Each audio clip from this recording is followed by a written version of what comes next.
तो आज हम पढ़ेंगे क्लास 6 का चैप्टर नंबर 8, जिसका नाम है Ashok the emperor who gave up the war. ऐसा राजा जिसने लड़ाई ही छोड़ दी, पर लड़ाई जीतने के बाद। By the end of the Vedic period iron tribal settlement spread across the Indo Gangetic plain. अब हो क्या रहा है प्लेन्स में कि वैदिक पीरियड ख़त्म होने के बाद जो आर्यन जो थे वो ट्राइबल सेटलमेंट छोड़ करके अब क्या करें, अपनी स्टेट्स बना रहे हैं। और उन्होंने बना दी अब जनपद। क्या बना दी? जनपद, जिनको स्टेट बोलते हैं। इन स्टेट्स में सबसे पावरफुल स्टेट या जनपद जो था उसका नाम था मगध, जिसपे कब ये सबसे पावरफुल हुआ? जब मौर्यंस ने इस पर राज किया। अब हम थोड़ा सा समझ लेते हैं कि इस मगध का राइज हुआ कैसे। The rise of Magadha is attributed to the fertile plain along the river Ganga. ये जो मगध है ये कहाँ पे है? गंगा के किनारे पे है। इस पे किस किसने रूल किया? पहले हरंका, फिर शिशुनाग डायनेस्टी ने, फिर नंद डायनेस्टी ने। और इन्होंने मगध को पावरफुल स्टेट बना दिया फाइनली। अब 326 बीसी में अलेक्जेंडर, जो ग्रीक का इन्वेडर था, उसने अटैक किया था इंडिया पे। और उस टाइम पे यहाँ पे मगध में रूल कौन कर रहा था? नंद डायनेस्टी का एक रूलर। अब नंद रूलर उसने क्या किया कि वहाँ पे उसके कोर्ट में एक पंडित था, पुरोहित था, जिसका नाम था चाणक्य। उसको उसने उसकी बेइज्जती करी, उसको वहाँ से निकाल दिया।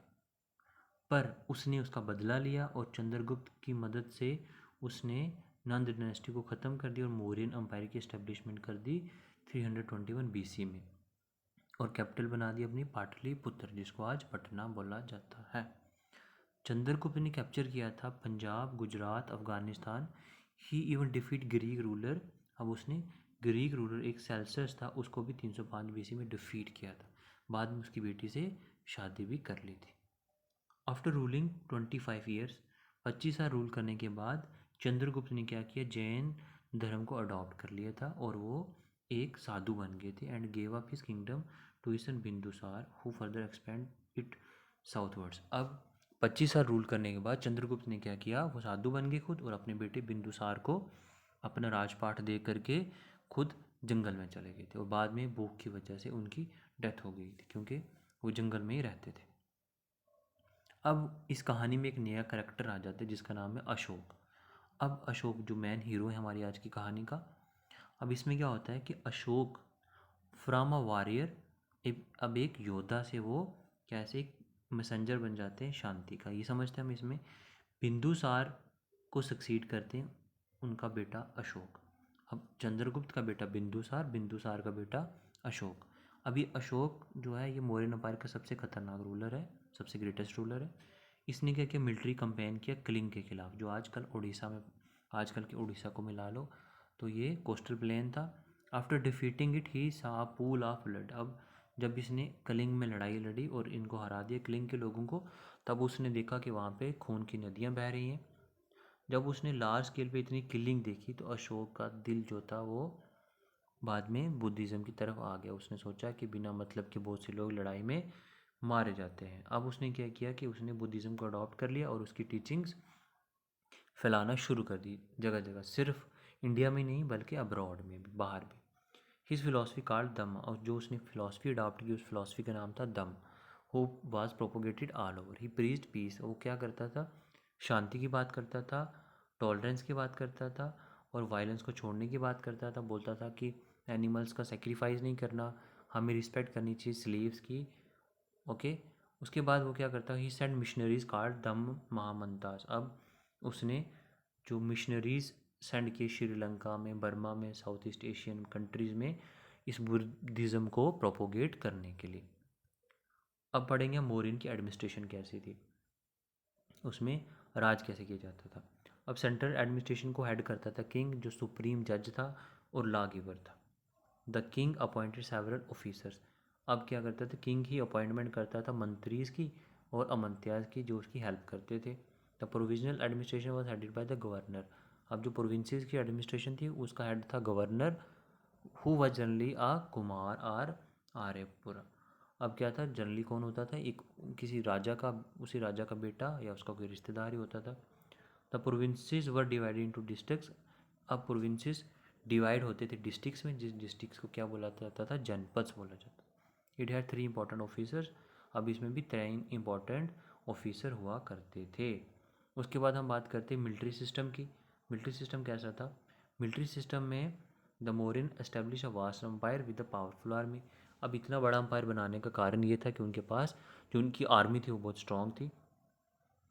अब एक मैग्नीथिसिस है जिसने ग्रीक एम्बेसडर था जो, वो इंडिया में आया था, उसने एक बुक लिखी हुई है इंडिका। उसमें उसने बताया यहाँ पे कि यहाँ पे कि कितनी अच्छी एग्रीकल्चर थी यहाँ पे, सोल्जर्स कितने अच्छे थे, वो कितनी स्ट्रॉन्ग आर्मी हुआ करती थी उस टाइम पे मोरियंस के पास। द अर्थशास्त्रा जिसने मेंशन किया 3 टाइप्स ऑफ सोल्जर्स। अब अर्थशास्त्रा में 3 टाइप्स के सोल्जर्स की बात की गई। जो एक सबसे पहले होते थे जो हेरिडिटी फाइटर क्लास थी, मतलब उनके बाप भी फौज में थे, लड़ाके थे, और वो बाद में वो भी अच्छे सोल्जर बहादुर बने। उसके बाद वो फाइट करते थे for any government which engage their services and उसके बाद द आर्मी। अब कितनी आर्मी थी उस टाइम पे मोरेंस के पास, जिसमें था 60,000 6 लाख 6 लाख इन्फेंट्री, 30,000 हॉर्समैन, 3,000 रथ थे और 9,000 एलिफेंट्स थे मोरेंस के पास। उसके बाद हम समझते हैं थोड़ा सा इसके बारे में। The army administration was under the commander in chief. अब आर्मी का हेड कौन होता था? Commander in chief. There were 6 specialise department to looked after the military administration. अब 6 डिपार्टमेंट होते थे जो मिलिट्री एडमिनिस्ट्रेशन को संभालते थे। Further the king appointed the number of trusted. अब इसमें क्या करते थे वो कि स्पाइस यूज़ करता था राजा इनके ऊपर निगरानी रखने के लिए, ताकि वो किंग को सारी जानकारी दे, लेकिन वो लोग सब लोग राजा के खास भरोसेमंद लोग होते थे। अब थोड़ी सी अचीवमेंट्स पढ़ लेते हैं मौर्य ने क्या क्या अचीव किया इन मौर्यंस ने। तो सबसे पहले तो agriculture was the main occupation of Mauryan. सबसे पहले एग्रीकल्चर जो उनका इंपॉर्टेंट काम था, एग्रीकल्चर में उन्होंने बहुत तरक्की हासिल करी। In addition merchants were also found in the large number. अब मौर्यन के टाइम पीरियड में हमें जो ट्रेड भी हमें काफ़ी देखने को मिलता है, बहुत सारे बड़े बड़े मर्चेंट्स होते हैं जो ट्रेड करते हैं। सोसाइटी डिवाइड थी अलग अलग ऑक्यूपेशंस में। Mauryans art and architecture in the form of stupas, विहारास, pillar and rock edict is very popular. तो मौर्यंस का आर्किटेक्चर बहुत शानदार था, उनके पिलर्स, उनके रॉक एडिक्ट्स बहुत पॉपुलर थे। मैग्नीथिसिस या इंडिका, मैग्नीथिसिस की जो इंडिका या कौटिल्य की अर्थशास्त्र है आर द वैल्यूएबल सोर्स जो हमें मौर्यंस के बारे में बताते हैं। The state become politically weak and financially after the death of Ashoka. जब अशोक की डेथ होगी तो उसके बाद उसकी स्टेट थी जो पॉलिटिकली और फाइनेंशियली वीक होती गई, और फाइनली अशोक के बाद उसकी स्टेट कुछ सालों के बाद वो क्या हो जाती है, फाइनली ख़त्म हो जाती है। तो मौर्यन का फिनिश हो जाता है। लेकिन इनमें सबसे स्ट्रॉन्ग जो राजा था वो था अशोक, जिसको हमने इस चैप्टर में पढ़ा है।